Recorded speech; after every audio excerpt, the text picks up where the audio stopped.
Hey guys, this is week 5 and I chose topic 1, which is basically discussing the advantages and disadvantages of internet-based learning in your school setting. And I kind of need to describe my school setting first. I teach in a middle school. I teach 6th grade, but our school serves over 650 students in grades 6 through 8, and we're also a Title I county where most students are eligible for free and reduced lunch. And we do have access to 3 computer labs, and we have about 4 mobile labs of Chromebooks and laptops that we are allowed to check out and use. Looking at the pros and cons, or advantages and disadvantages of internet learning, the first one I thought of was that technology is engaging to the students because it fits their interests. I mean, they're all about their smartphones and their tablets and their computers.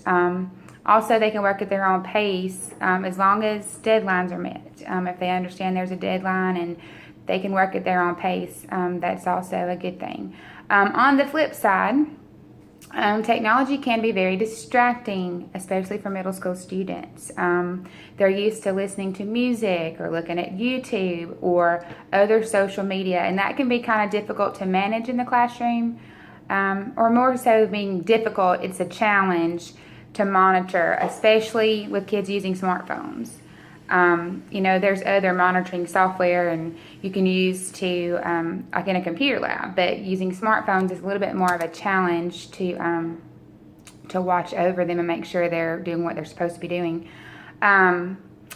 Another advantage I thought of were students are more apt to take ownership of their learning because they're having to have more responsibility in submitting their assignments and meeting deadlines. Which means the program that you're using or whatever you've set up has to be very well planned and managed. On the flip side of that one is I thought about a lot of kids still have no access to internet outside of school, especially in the area where we live.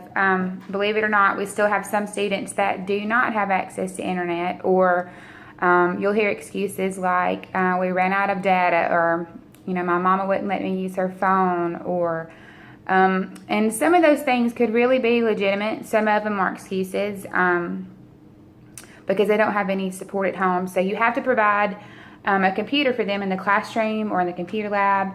I only had a few this past year that I needed to kind of make time for, and they would come see me during homeroom or right before PE or at the end of the day, something like that. Another advantage of internet learning is when providing with proper instruction, students learn new ways besides how they would typically use the internet. It becomes a little bit more formal to them, and they can use it in an educational way. For example, they might learn how to properly research and cite resources and learn the difference between research-based and not research-based, and what is a legitimate website to use as a source and what is not. How to use YouTube to upload videos for class presentations, how to use Google Drive to save and share resources, communication tools, whether that be internet or some type of messenger, some kind of blog, wikis, any of those kind of things like that. How to submit assignments, because in my classroom I call it a semi-flipped classroom because I provide videos maybe twice a week when I introduce new concepts, and then once a week they have a weekly formative assessment, and it's on just a simple website. It's a free resource, thatquiz.org.